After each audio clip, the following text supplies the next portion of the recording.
আসসালামু আলাইকুম ওয়া রাহমাতুল্লাহি ওয়া বারাকাতুহু। সম্মানিত দর্শক শ্রোতা, আশা করি সকলে ভালোই আছেন। আজ আমরা আলোচনা করব ফুটবল বিশ্বকাপ কি, কেন, কিভাবে। ফুটবল বিশ্বকাপের ব্যাপারে ইসলামের দৃষ্টিভঙ্গি কি। সম্মানিত দর্শক শ্রোতা, ফুটবল বিশ্বকাপ হলো বিশ্বের সবচেয়ে বড় ফুটবল প্রতিযোগিতা, যা ফিফা আয়োজন করে থাকে। প্রতি 4 বছর পর পর বিশ্বের বিভিন্ন দেশ তাদের ন্যাশনাল টিমকে কোনো একটা রাষ্ট্রে পাঠায় এবং সেই রাষ্ট্রটি ফুটবল প্রতিযোগিতার আয়োজন করে।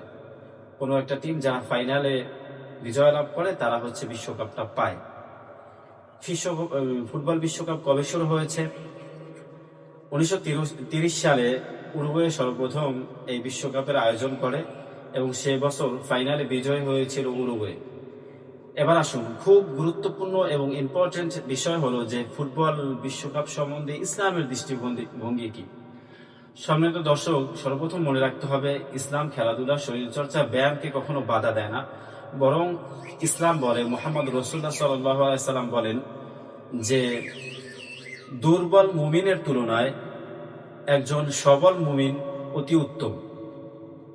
তবে একটা কথা হলো যে ফুটবল বিশ্বকাপ অথবা খেলাধুলা এটা তখনই জায়েজ হবে যখন 4টা জিনিস থেকে দূরে থাকা যাবে। 1 নম্বরে ফরজ ইবাদত থেকে গাফেল থাকা যাবে না। 2 নম্বর হলো অনর্থক কথাবার্তা বলা যাবে না। 3 নম্বর হলো গালিগালাজ করা যাবে না এবং 4 নম্বর সময়ের অপচয় করা যাবে না।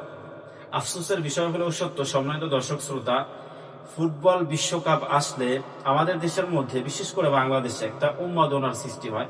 মানুষ, আমাদের দেশের যুবক শ্রেণীর কিছু ভাই আছে, তারা প্রায় পাগল হয়ে যায়। তারা বড় বড় পতাকা বানায়, তারা হচ্ছে তাদের বাড়িগুলোকে কালার করে, কেউ ব্রাজিলের, কেউ আর্জেন্টিনার, অথবা কেউ জার্মানের।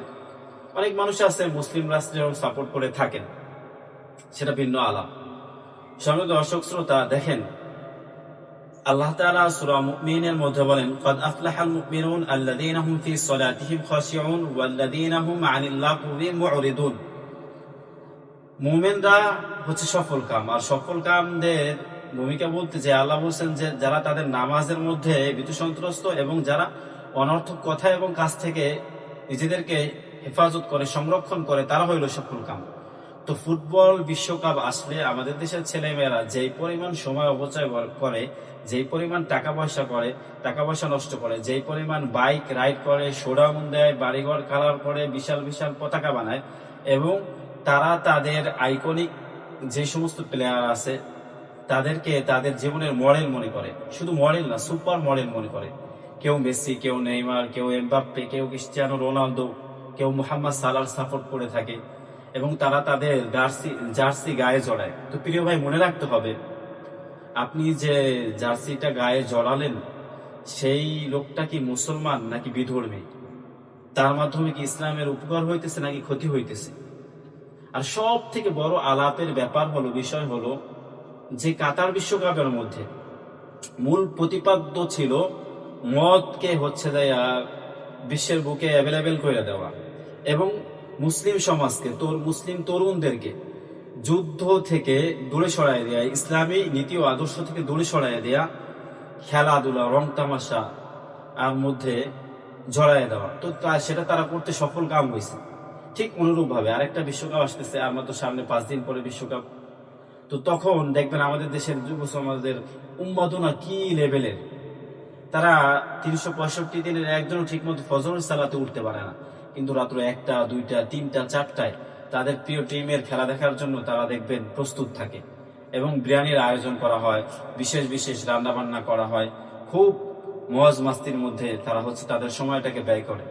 তো প্রিয় ভাই, শরীর চর্চা, খেলাধুলা এটা ইসলামে নিষিদ্ধ নয়, তবে ইসলামী সীমারেখার মধ্যে থেকে খেলাধুলা করতে হবে, শরীর চর্চা করতে হবে। তো আমি আপনাদেরকে একটা পরামর্শ দিব যে আপনি নিজে খেলুন, নিজে শরীর চর্চা করুন, ব্যায়াম করুন, তবে বিধর্মীদের খেলা দেখার প্রয়োজন নেই। তার কারণ এর মাধ্যমে আপনার কোনো ফায়দা নেই, ইসলামের কোনো ফায়দা নেই, বরঞ্চ আপনার টাকা, সময় এবং শারীরিক সক্ষমতা নষ্ট হয়। আসসালামু আলাইকুম, ভালো থাকবেন। আশা করি আমাদের ভিডিওটা শেয়ার দিবেন।